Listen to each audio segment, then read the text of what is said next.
नमस्कार दोस्तों, आज मैं आपको अमावस्या व्रत में सुनी जाने वाली गर्भ गीता की कथा सुनाने जा रही हूँ। प्रेम से बोलिए कृष्ण भगवान की जय हो।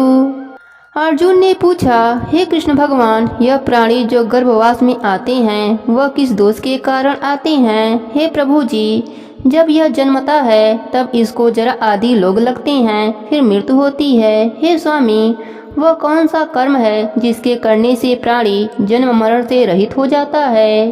भगवान बोले, हे अर्जुन, यह मनुष्य जो है सो अंधा व मूर्ख है, जो संसार के साथ प्रीति करता है। यह पदार्थ मैंने पाया है और वह मैं पाऊंगा, ऐसी चिंता इस प्राणी के मन से उतरती ही नहीं। आठ पर माया को ही मांगता है। इन बातों को करके बार बार जन्मता व मरता है और गर्भ विषय का दुख पाता है। अर्जुन ने पूछा, हे कृष्ण भगवान, यह मन मस्त हाथी की भांति है, तृष्णा इसकी शक्ति है। यह मन तो 5 इंद्रियों के बस में है, काम, क्रोध, लोभ, मोह और अहंकार।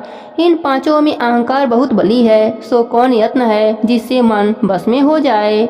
भगवान बोले, हे अर्जुन, यह मन निश्चय ही हाथी की भांति है, तृष्णा इसकी शक्ति है। मन 5 इंद्रियों के बस में है, अहंकार इसमें श्रेष्ठ है। हे अर्जुन, जैसे हाथी अंकुश के बस में होती है, वैसे ही मन रूपी हाथी को बस में करने के लिए ज्ञान रूपी अंकुर है। अहंकार करने से यह जीव नरक में पड़ता है। अर्जुन ने पूछा, हे भगवान, जो एक तुम्हारे नाम के लिए वन में फिरते हैं, एक बैरागी होते हैं, एक धर्म करते हैं, इनको कैसे जाने? जो वैष्णव है वह कौन है? भगवान बोले, हे अर्जुन, एक वे हैं जो मेरे ही नाम के लिए वनों में फिरते हैं, वे सन्यासी कहलाते हैं।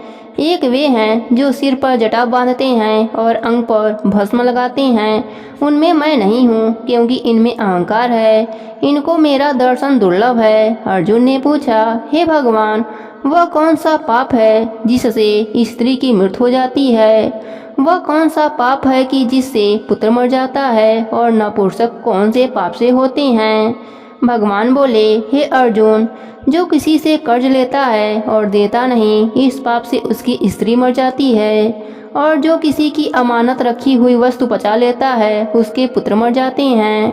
जो किसी का कार्य किसी के गोचर आए पड़े और वह जबानी कहे कि मैं तेरा कार्य सबसे पहले कर लूँगा, पर समय आने पर उसका कार्य न करे, इस पाप से नपुंसक होता है। यह बहुत बड़ा पाप है। अर्जुन ने पूछा, हे भगवान, कौन पाप से मनुष्य सदैव रोगी रहता है? किस पाप से गधे का जन्म पाता है? स्त्री का जन्म तथा टड्डू का जन्म क्यों पाता है? और बिल्ली का जन्म किस पाप से होता है? भगवान बोले, हे अर्जुन, जो भी मनुष्य कन्या दान करते हैं और इस दान में मूल्य लेते हैं, वे दोषी हैं। वे मनुष्य सदा रोगी रहते हैं। जो विषय विकार के वास्ते मदिरा पान करते हैं, वे टड्डू का जन्म पाते हैं। और जो झूठी गवाही भरते हैं, वे औरत का जन्म पाते हैं। जो औरतें रसोई बनाकर पहले आप भोजन कर लेती है और पीछे परमेश्वर को अर्धदान करती है, वह बिल्ली का जन्म पाती है। और जो मनुष्य अपनी झूठी वस्तु दान करते हैं, वे औरत का जन्म पाते हैं, वह गुलाम औरतें होती हैं। अर्जुन ने पूछा, हे भगवान जी, कई मनुष्यों को आपने सर्वगुण दिया है, सो उन्होंने कौन सा पुण्य किया है? और कई मनुष्यों को आपने हाथी, घोड़ा, रथ दिए हैं, उन्होंने कौन सा पुण्य किया है? भगवान बोले, हे अर्जुन, जिन्होंने सोना दान किया है उनको घोड़े वाहन मिलते हैं। जो परमेश्वर के निमित्त कन्या दान करते हैं, सो पुरुष का जन्म पाते हैं। अर्जुन ने पूछा, हे भगवान जी, जिन पुरुषों के अंदर विचित्र देह हैं, उन्होंने कौन सा पुण्य कार्य किया है? किसी किसी के घर संपत्ति है, कोई विद्यमान है, उन्होंने कौन सा पुण्य कार्य किया है? भगवान बोले, हे अर्जुन, जिन्होंने अन्न दान किया है उनका सुंदर स्वरूप है। जिन्होंने विद्या दान किया है वे विद्वान होते हैं। जिन्होंने संतों की सेवा की है वे पुत्रवान होते हैं। अर्जुन ने पूछा, हे भगवान जी, किसी को धन से प्रीति है, कोई स्त्रियों से प्रीति करता है, इसका क्या कारण है? समझाकर कहिए।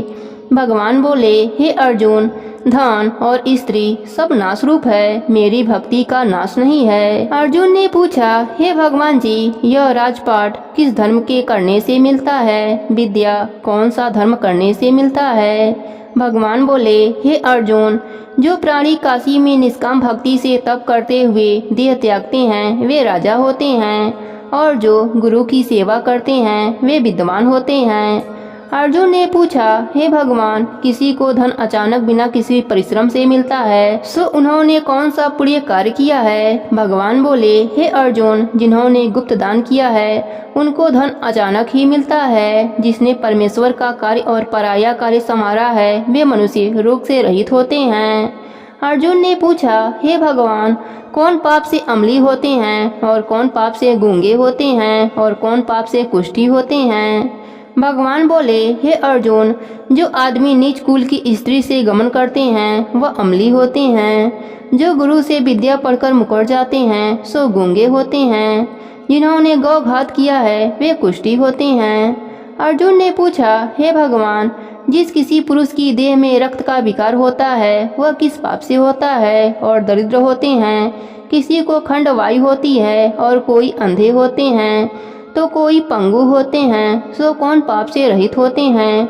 और कई स्त्रियां बाल विधवा होती हैं तो यह किस पाप से होती हैं? भगवान बोले, हे अर्जुन, जो सदा क्रोधवान रहते हैं उन्हें रक्त विकार होता है। जो मलिन रहते हैं वे सदा दरिद्र होते हैं। जो कुकर्मी ब्राह्मण को दान देते हैं उनको खंड वायु होती है। जो पराई स्त्री को नंगी देखते हैं, गुरु की पत्नी को कुदृष्टि डालते हैं, सो अंधे होते हैं। जिसने गुरु और ब्राह्मण को लात मारी है सो लंगड़ा व पांगु होते हैं। और जो औरतें अपने पति को छोड़कर पराये पुरुष से संग करती हैं वह बाल विधवा होती हैं। अर्जुन ने पूछा, हे भगवान जी, तुम पर ब्रह्म हो, तुमको नमस्कार है। पहले मैं आपको समधी जानता था परंतु अब मैं ईश्वर रूप जानता हूँ। हे पर ब्रह्म, गुरु दीक्षा कैसी होती है सो कृपा कर मुझसे कहिए। भगवान बोले, हे अर्जुन, तुम धन्य हो, तुम्हारे माता पिता भी धन्य हैं जिनके तुम जैसा पुत्र हुआ। हे अर्जुन, सारे संसार के गुरु जनार्दन हैं। विद्या का गुरु काशी, चारों वर्णों का गुरु सन्यासी है। सन्यासी उसको कहते हैं जिसने सबका त्याग करके मेरे विषय में मन लगाया है, सो ब्राह्मण जगत गुरु है। हे अर्जुन, यह बात ध्यान देकर सुनने की है। गुरु कैसा करें? जिसने सब इंद्रियां को जीत ली हो, जिसको सब संसार ईश्वरमय नजर आता हो और सब जगह से उदार हो, ऐसा गुरु करें जो परमेश्वर को जानने वाला हो और उस गुरु की पूजा हर तरह से करें। हे अर्जुन, जो गुरु का भक्त होता है और जो प्राणी गुरु से सम्मुख होकर भजन करते हैं उनका भजन करना सफल है। जो गुरु से विमुख हैं उनको सप्तग्राम मारे का पाप है। गुरु से विमुख प्राणी दर्शन करने योग्य नहीं होते। जो गृहस्थी संसार में गुरु के बिना हैं वह चंडाल के समान हैं। जिस तरह मदिरा के भंडार में जो गंगा जल है वह अपवित्र है, इसी तरह गुरु से विमुख व्यक्ति का भजन सदा अपवित्र होता है। उसके हाथ का भोजन देवता भी नहीं लेते, उसके सब कर्म निष्फल हैं। कुकर, सुकर, गंधर्व, काक, यह सब योनियाँ बड़ी खोटी योनियाँ हैं। इन सब से वह मनुष्य खोटा है जो गुरु नहीं करता। गुरु बिना गति नहीं होती, वह अवश्य नरक को जाएगा। गुरु दीक्षा बिना प्राणी के सब कर्म निष्फल होते हैं। हे अर्जुन, जैसे चारों वर्णों को मेरी भक्ति करना योग्य है वैसे गुरुधार के गुरु की भक्ति करना योग्य है। जैसे गंगा नदियों में उत्तम है, सब व्रतों में एकादशी का व्रत श्रेष्ठ है, वैसे ही हे अर्जुन, शुभ कर्मों में गुरु सेवा उत्तम है। गुरु दीक्षा बिना प्राणी पशु योनि पाता है। जो धर्म भी करता है सो पशु योनि में फल भोगता है, वह 84 योनियों में भ्रमण करता रहता है। अर्जुन ने पूछा, हे कृष्ण भगवान जी, गुरु दीक्षा क्या होती है? भगवान बोले, हे अर्जुन, धन्य जन्म है उसका जिसने यह प्रश्न किया है। तू धन्य है। गुरु दीक्षा के 2 अक्षर हैं, हरि ओम। इन अक्षरों को गुरु कहता है। यह चारों वर्णों को अपनाना श्रेष्ठ है। हे अर्जुन, जो गुरु की सेवा करता है उस पर मेरी प्रशंसा है। वह 84 योनियों से छूट जाएगा, जन्म मरण से रहित हो नरक नहीं भोगता। जो प्राणी गुरु की सेवा नहीं करता वह 3.5 करोड़ वर्ष तक नरक में भोगता है। जो गुरु की सेवा करता है उसको कई अश्वमेध यज्ञ के पुण्य का फल मिलता है। गुरु की सेवा मेरी सेवा है। हे अर्जुन, हमारे तुम्हारे संवाद को जो प्राणी पढ़ेंगे या सुनेंगे वह गर्भ के दुख से बचे रहेंगे, उनकी 84 लाख योनियां कट जाएंगी। प्रेम से बोलिए कृष्ण भगवान की जय हो। अब सुनते हैं गीता के चौथे अध्याय की कथा। संजय ने कहा, हे राजन, भगवान श्री कृष्ण ने अर्जुन को ज्ञान तथा कर्म का उपदेश देने के बाद कहा कि हे कौन्तेय, ज्ञान का जो उपदेश मैंने तुझे दिया है उसी ज्ञान का उपदेश मैंने सूर्य को भी दिया था। उसके पश्चात सूर्य ने यही ज्ञान अपने पुत्र मनु को दिया और मनु ने राजा इच्छुक को दिया। यह ज्ञान योग परंपरागत रूप से पुरातन युग से चला आ रहा है। इस ज्ञान उपदेश और योग विद्या को राज ऋषियों ने भी जाना तथा उनका अनुसरण करते हुए अपने जीवन का कल्याण किया। हे अर्जुन, यह ज्ञान कालांतर में समूचे भूमंडल से लुप्त हो गया था। इस ज्ञान को विस्तार रूप से अब मैंने तुझे बताया है क्योंकि तू मेरा परम प्रिय सखा है। हे प्रियवर अर्जुन, यह ज्ञान अत्यंत रहस्यमय तथा श्रेष्ठ है, इसलिए तू इस ज्ञान सागर में डूब जा और एकाग्रचित होकर विचार कर। जिस वस्तु को तूने प्राप्त किया है या तुझे अचानक मिल गई है उस पर हर्ष न कर, और जो चली गई है अथवा जाने वाली है उसका शोक न कर। इन दोनों में भेद मत कर। हर्ष और शोक से विमुख होकर मन को स्थिर रख। भगवान श्री कृष्ण के यह वचन सुनकर अर्जुन ने पूछा, हे केशव, आप मेरे सखा हैं। आपका जन्म भी इसी युग में हुआ है और मेरा जन्म भी इसी युग में हुआ है, लेकिन सूर्य तो पुरातन है, वह बहुत पहले प्रकट हुआ था। फिर आपने यह ज्ञान सूर्य को कैसे दिया? मेरे इस संशय का निवारण कीजिए। अर्जुन के इस संशय का निवारण करते हुए भगवान श्री कृष्ण ने कहा, हे अर्जुन, हम दोनों के इससे पहले भी कई जन्म हो चुके हैं। मुझे इसका ज्ञान है, लेकिन तू अनभिज्ञ है। मुझे अपने हर जन्म की बातें याद है, लेकिन तुझे किसी भी जन्म की बात याद नहीं है। मैं समस्त भूत प्राणियों का ईश्वर हूँ। ईश्वर होने पर भी अपनी प्रकृति को अपने अधीन न करके योग माया से प्रकट होता हूँ। मुझ में और सांसारिक प्राणियों में यही अंतर है कि प्राणी प्रकृति के अधीन होकर संसार में जन्म लेता है, लेकिन मैं प्रकृति को अपने अधीन करके योग विद्या से दिव्य स्वरूप में इस पृथ्वी पर आता हूँ। हे कुंती पुत्र अर्जुन, मैं देहधारी नहीं हूँ। मेरी देह तो केवल स्वरूप है। मैं कब और किसके निमित्त जन्म लेता हूँ यह भी सुनो। जब जब धर्म की हानि और अधर्म की वृद्धि होती है तब तब मैं अपने रूप की रचना करता हूँ, अर्थात प्रकट होता हूँ। साधु पुरुषों का उद्धार करने के लिए, पापियों का नाश करने के लिए तथा धर्म की स्थापना करने के लिए प्रत्येक युग में अवतरित होता हूँ। मैं तुझे अपने दिव्य जन्म और कर्म के विषय में बताता हूँ। हे कौन्तेय, जैसे प्राणी रक्त बिंदु से उपजते हैं वैसी मेरी देह नहीं है। जिस प्रकार प्राणी कर्म के बंधन से बंधे हैं, अर्थात कर्म अनुसार देह पाते हैं, उस प्रकार मेरा जन्म भी नहीं होता। मैं अपनी इच्छा से प्रकट होता हूँ। मेरा हर जन्म दिव्य ज्योति स्वरूप है और मेरे कर्म भी दिव्य हैं। जिस कार्य को करने में मैं सक्षम हूँ उस कार्य अथवा कर्म को करने में कोई अन्य प्राणी सक्षम नहीं हो सकता। हे अर्जुन, हिरण्यकश्यप के पापों के जहर ने जब मेरे भक्त प्रहलाद की कई प्रकार से जान लेनी चाहिए तो मैंने एक स्तंभ से प्रकट होकर उसकी कठोर छाती नरम घास की तरह अपने नाखूनों से छलनी करके फाड़ डाली थी। वह भी मेरा एक रूप था जो न नर था और न ही मानव का था। हे सखा, जब गोकुल में मेरे भक्तों पर विपत्ति आई तो उनकी रक्षा करने के लिए मैंने कनिका अंगुली पर गोवर्धन पर्वत धारण कर लिया था। मैंने जो भी कार्य किए हैं सब दिव्य ही किए हैं। जो प्राणी मेरे दिव्य जन्म और कर्म को जानते हैं वही देह को त्याग कर मोक्ष प्राप्त करते हैं। हे अर्जुन, अब उन प्राणियों की बात सुनो जिनके स्वच्छ हृदय में मेरे चरणारविंदों की भक्ति उपजती है, जो बैरागी रूप धारण करके निर्भय होकर, क्रोध और कामना रहित होकर तथा अपने मन को खोलकर मेरे शरण में आते हैं, उन्हें मेरा ही स्वरूप प्राप्त होता है। हे अर्जुन, जो भक्त मेरा स्मरण करते हैं मैं भी उनका स्मरण करता हूँ। जो प्राणी इस रहस्य को जानता है वही मेरा सच्चा शरणागत है। मेरे भक्त मेरे साथ जिस प्रकार का व्यवहार करते हैं उसी प्रकार का फल भी उन्हें प्राप्त होता है। हे कौन्तेय, मेरी प्राप्ति उन्हीं प्राणियों को होती है जो मुझे सर्वव्यापी, सर्वात्मा, अविनाशी, सत्स्वरूप तथा आनंद विभोर होकर भजते हैं। अर्थात जो प्राणी मेरे दिव्य प्रकाश स्वरूप आत्मा का साक्षात्कार कर लेते हैं, वही आत्मज्ञानी पुरुष मुझे प्राप्त करने में सक्षम होते हैं। अतः हे अर्जुन, तू एकाग्र भाव से मेरा ही स्मरण कर। हे अर्जुन, देवताओं में आस्था रखने वाले प्राणी धन, धन एवं पुत्र आदि की कामना करते हुए उनकी पूजा अर्चना एवं आराधना करते हैं। देवतागण उनकी इस अभिलाषाओं को पूरा भी करते हैं, क्योंकि देवता उनकी थोड़ी सी ही उपासना से प्रसन्न हो जाते हैं। परंतु मेरे प्रति श्रद्धा और साधना उसी प्राणी की जागृत होती है जिन्हें देह आदि प्रचंड झूठ नजर आता है। ऐसा प्राणी मुझे ही सर्वव्यापक तथा सत्य रूप जानकर मेरी श्रद्धा और उपासना करता है। उस प्राणी पर मेरी कृपा अवश्य बरसती है। हे कुंती पुत्र अर्जुन, सृष्टि में गुण कर्म के अनुसार प्राणियों की रचना करने वाला भी मैं ही हूँ। चारों वर्णों, ब्राह्मणों, क्षत्रिय, वैश्य और शूद्र की रचयिता भी मैं ही हूँ। इनकी रचना के समय ही मैंने इनके कर्मों का निर्धारण भी कर दिया है। इन प्राणियों में भी जो कर्ता या अकर्ता है, उसे निश्चित रूप से समझ लें कि वह मेरा ही रूप है।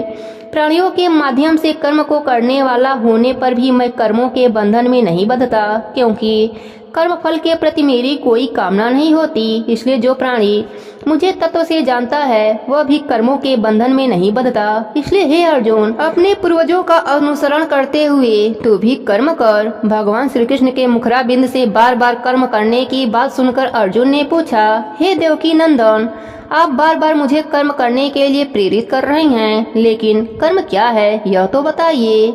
इस पर भगवान श्री कृष्ण बोले, हे अर्जुन, कर्म, अकर्म और विकर्म क्या है, इसको तत्व अवश्य ही जानना चाहिए। ऐसे कर्म जो शास्त्र अनुसार किए जाते हैं, वह नित्य कर्म आदि कहलाते हैं। जो प्राणी अज्ञानवश दुष्कृत कर बैठता है, उसे निषिद्ध अथवा विकर्म कहते हैं। यदि प्राणी अमोद प्रमोद अथवा आलस के वशीभूत होकर कर्म नहीं करता या करना नहीं चाहता, तो उसे अकर्म कहते हैं।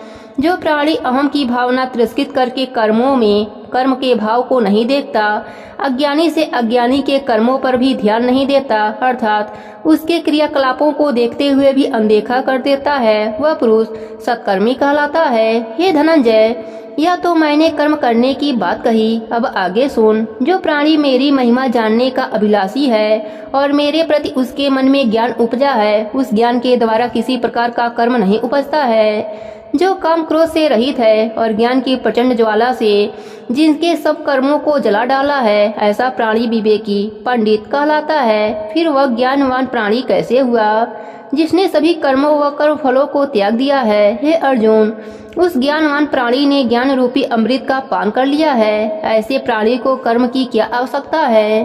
ज्ञान रूपी अमृत का पान करने वाला प्राणी स्वतः ही तृप्त हो जाता है। ऐसा प्राणी किसी भी कर्म के बंधन में नहीं बंधता। जिस प्राणी ने मन तथा इंद्रियों को अपने बस में करके उन पर विजय पा ली है, वह महाज्ञानी है। वह शरीर की रक्षा संबंधी जो कर्म करता है, ऐसे ज्ञानी पुरुष को उस कर्मों के करने का दोष नहीं लगता। हे अर्जुन, जिस प्राणी ने आत्म तत्व का ज्ञान पा लिया, उसका मन सदैव तृप्त रहता है। उसकी मन स्थिति बदल जाती है। उसे किसी चीज की लालसा नहीं रहती। जो मिल गया उसे ग्रहण कर लिया, और यदि कुछ नहीं मिला तो असंतुष्ट अथवा क्रोधित भी नहीं होता। सुख दुख, सर्दी गर्मी, ईर्ष्या आदि उसे उत्तेजित नहीं करते हैं, न ही कष्ट देते हैं। उसे हर प्राणी में मेरे ही दर्शन होते हैं। समस्त चराचर में उसे मेरा ही स्वरूप दिखाई देता है। ऐसे आत्मचिंतक और विद्वान को कर्म की बेड़ियां अपने बंधन में नहीं बांध सकती, क्योंकि आत्मज्ञानी के सभी कर्म नष्ट हो जाते हैं, अर्थात वह ब्रह्म स्वरूप को पा चुका होता है। हे कुंती पुत्र अर्जुन, जो प्राणी सृष्टि द्वारा रचित हर पदार्थ में ब्रह्म भाव रखता है, उसे सृष्टि व सृष्टि के समान पदार्थ ब्रह्ममय ही दृष्टि गोचर होते हैं। ऐसे प्राणी के व्यवहार में भी ब्रह्मा का भाव रहता है। यदि वह यज्ञाचरण भी करता है तो ऋतुवाद भी ब्रह्म की प्रतीक होते हैं। ऐसे आत्मज्ञानी पुरुष के लिए अग्नि भी ब्रह्म है तथा हवन भी ब्रह्म है। ब्रह्म कर्म में लीन प्राणियों के पास जो कुछ भी है वह ब्रह्म स्वरूप ही है। हे धनंजय, अब अन्य प्रकार के योगों को भी सुन। पहला योग वह जिसके द्वारा प्राणी अपनी आँख, कान आदि इंद्रियों पर संयम करते हैं। दूसरा योग मौन धारण कर लेता है। जो प्राणी सभी इंद्रियों को बस में करके प्राण को 10वें द्वार में रोकते हैं, वह तीसरा योग है। मेरे साथ जुड़े रहकर और मेरी महिमा का बखान करना भी एक योग है। वेद शास्त्र पढ़ने, विष्णु पद का गुणगान करने, मेरे नाम का कीर्तन करने तथा राम, कृष्ण, गोविंद, नारायण, परमानंद, अच्युत, अविनाशी आदि नामों का जप करने वाले प्राणी नरक की ज्वाला में जलने से बच जाते हैं। हे अर्जुन, श्रद्धा ही यज्ञ का दूसरा नाम है। जो प्राणी एकांत में बैठकर अपने मन में मेरी महिमा का गुणगान करते हैं, वह भी किसी कर्म में लिप्त नहीं होते। इसलिए हे श्रेष्ठ धनुर्धर, मुझको ऐसा समझकर तुझे कर्म युद्ध करना ही उचित है, क्योंकि तू क्षत्रिय है। तू निस्वार्थ भाव से खड़ा होकर युद्ध कर, यही तेरा कर्म है। हे परतप, यज्ञ ज्ञान की प्राप्ति के पश्चात उस प्राणी को सब कुछ ब्रह्ममय ही दिखाई पड़ता है। सांसारिक मोह माया आदि विकार उसे कष्ट नहीं देते।